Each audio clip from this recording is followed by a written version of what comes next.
What's going on, Cowboys Nation? What's going on, everybody? Welcome to J Sports. I'm your host, Jason Alamillo. That's right. Today is, NFL season began last week, or this past week, but today is the first Cowboys game. It's Sunday Night Football. That's right. I have a few more weeks of it being a nighttime game or kind of close to daytime before it's time for me to start getting up in the morning to watch my boys play. That is. But if you're excited for the week, if you're excited for the game, make sure you like, comment, share, and subscribe to this channel. Press the post notification bell so you never miss another one of these Cowboys videos. That's right, Cowboys. And make sure that you support us on PayPal. It is how we can make money on this channel and support ourselves and the staff and everything else. It is how we can get pop filters on our microphones that actually work, and that way it's not sounding terrible like Oscar told me last week. And we can do a lot more. So yes, this is a week one preview. We did one just this past Thursday. I know you're probably asking, Jason, why are you doing another Week 1 preview? You just did it. Well, the reason I wanted to do this one is because I got the idea from Cowboys Report with Chad Sports and Tom Downey. It's 5 things that can make or break this team this season, or 5 things to look out for. So I thought I'd get started, and I'm just gonna go over these 5 things, and we'll see where this goes. So the first thing I kind of wanted to go over and I wanted to talk about, is Dak Prescott carrying the team the entire time? Look, the pressure is building on the Cowboys to win the Super Bowl. And the pressure's on Dak this year to make a lesser offensive line and a lesser wide receiving core play better. There's a lack of playmakers on the team everywhere, really on the offensive line the most. He's done it before, where he's helped the lesser guys, play better. So if he gets the ball quickly, he avoids the sacks, the sack numbers, they stay down and they go down. Cedric Wilson has gotten paid big time, really, big money, and that's really thanks in part to how Dak plays. And that's another thing. It's not how other teams do it.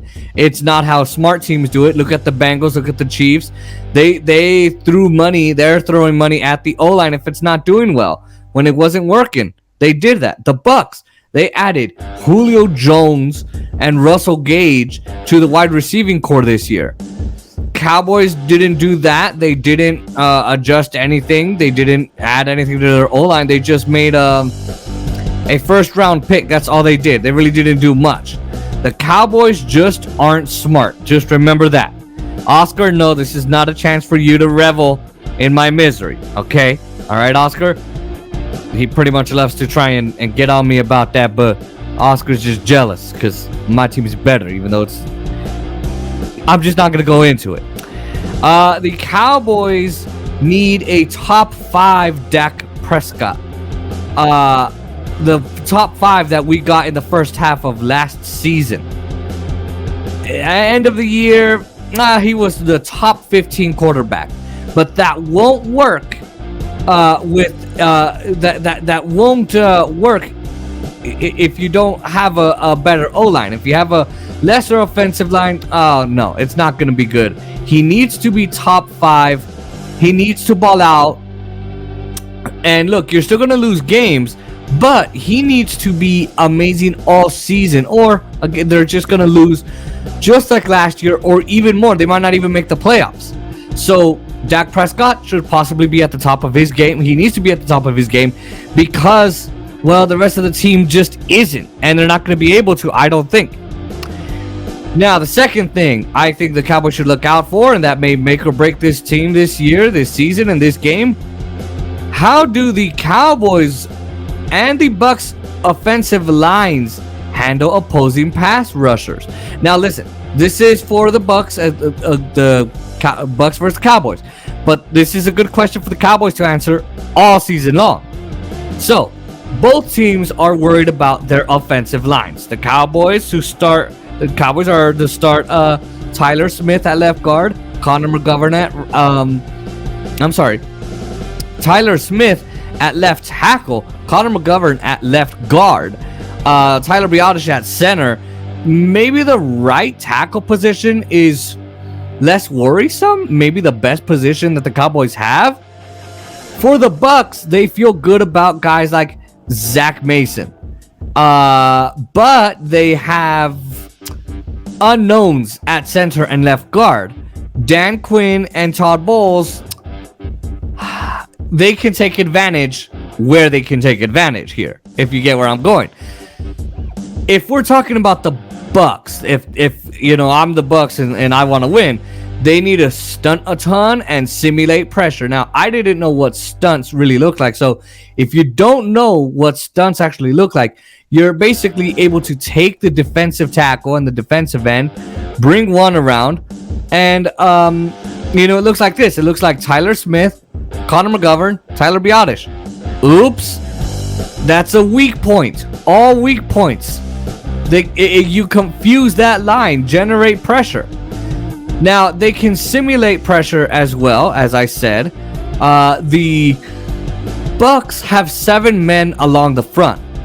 5 guys standing in the middle, 2 around the edge, 2 in the edge.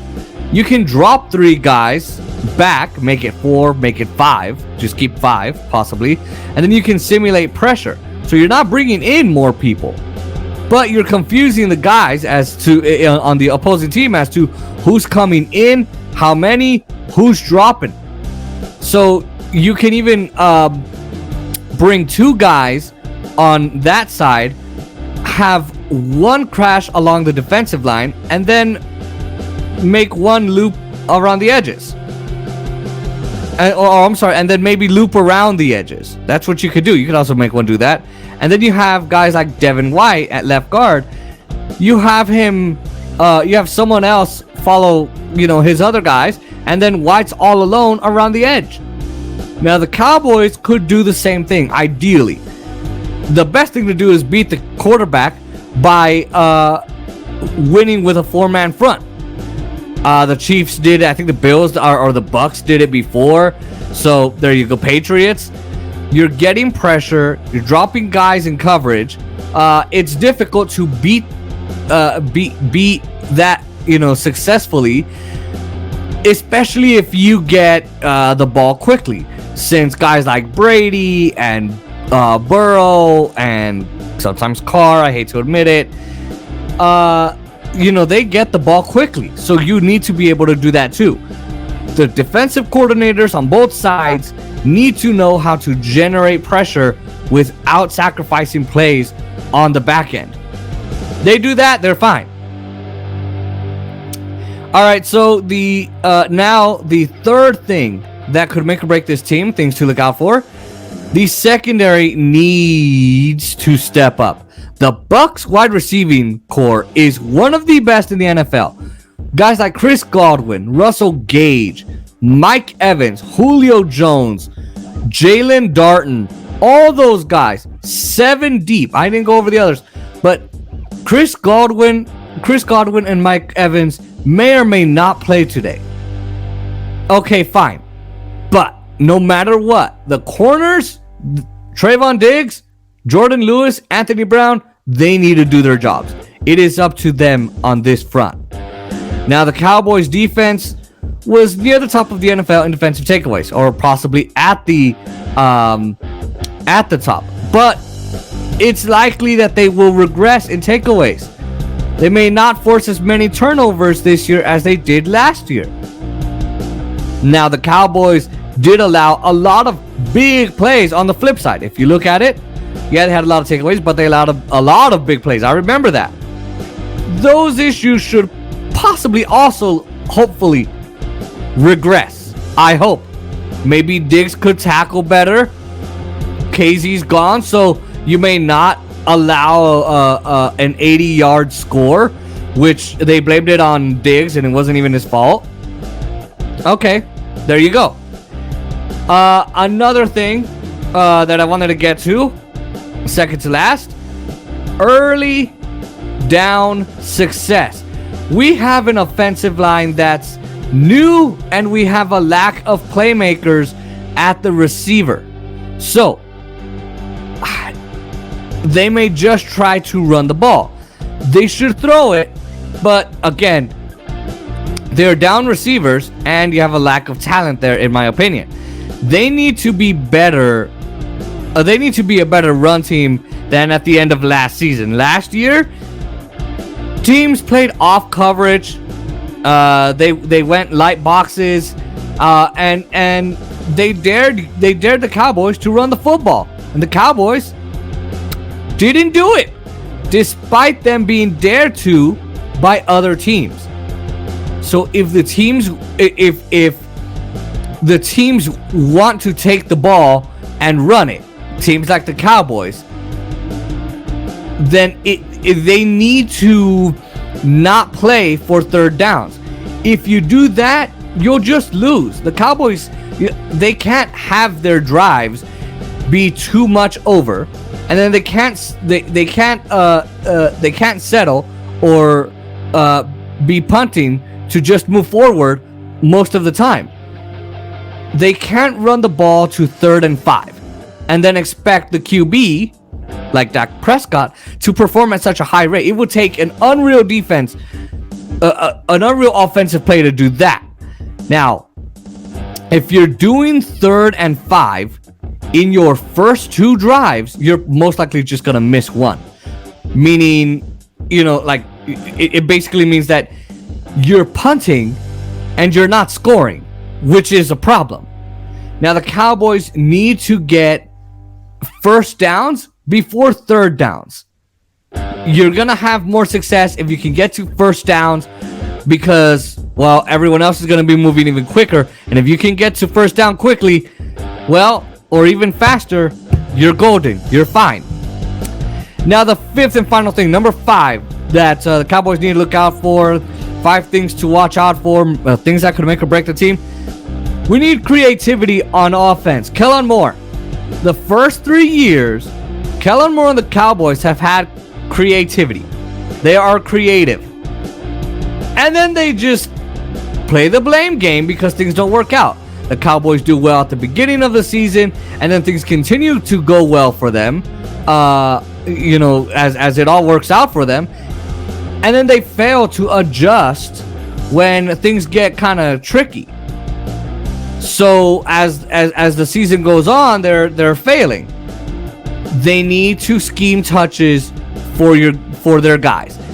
They lack in playmakers. So that means that you need to get the ball to CeeDee Lamb. CeeDee Lamb needs the ball often in his hands. Another thing you can do is put him in the backfield one time, put him in with Dak Prescott. Give him, let's say, a handoff or 2. I think he can handle a couple touches in the backfield. Maybe he's not the dude Samuels. He's not him, but hey, he could do it from the Niners. You could also use Tony Pollard more, but not just in touches, but also in snaps. Use him also in snaps. Play action's great, but look, it doesn't always work with mass protections. It can't be the only thing you do, and you need to abolish. Another thing I would say is you need to abolish the 2nd and 10 run. The Cowboys have this bad tendency where if they throw an incomplete pass on the first down, or get, let's say, 1 or 2 yards on first down via a pass, the next play is a run. They are too committed. They are. How do I put this? They're too committed on running it on first or second down. It's just not a good idea. It doesn't work. So the Cowboys need more creativity there. So the creativity needs to be up. We gotta be careful with Dak Prescott. We got to make sure that The offensive lines do well against, or our offensive line does well against pass rushers. We need to make sure, about all of those things. And another thing, the last thing I'll say is, please, as Tom Downey pointed out, no more flags. No flags. Every time the Cowboys get a flag, it just goes crazy. You can't have 100 yards of penalties, or 120 or 200 or 300 yards. I mean, that is just beyond awful. But at least 100 yards of penalties, and then expect your quarterback and your offensive line to perform at their best to try and come back from that. That's unreal.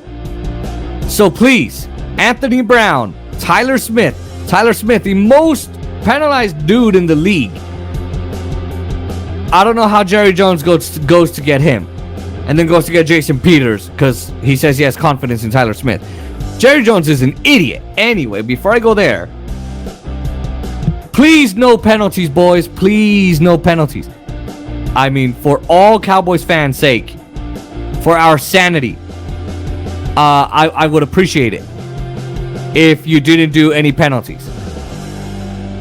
From me to you. So, let me know what you think. I still think, and by the way, the Bucs are now the 2-point favorite. They're at a 2-point spread now. Let me know what you think the score is going to be. I think it's still going to be. I still think it's going to be a 26-23 win Tampa Bay. And the more I think about it, the more I dread it, because I think that they could win even more. Even with their weaker O-line, Tampa Bay could still do this. You got Tom Brady, the cheater in Tom Brady, who the refs are going to give this game to, even though Dallas is at home.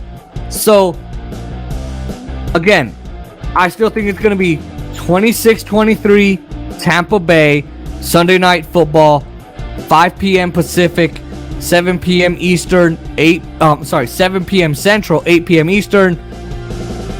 Get ready. It's week 1. Like, comment, share, and subscribe to the channel. Press the post notification bell so you never miss another one of these videos, and support us on PayPal. And I will see you guys next time.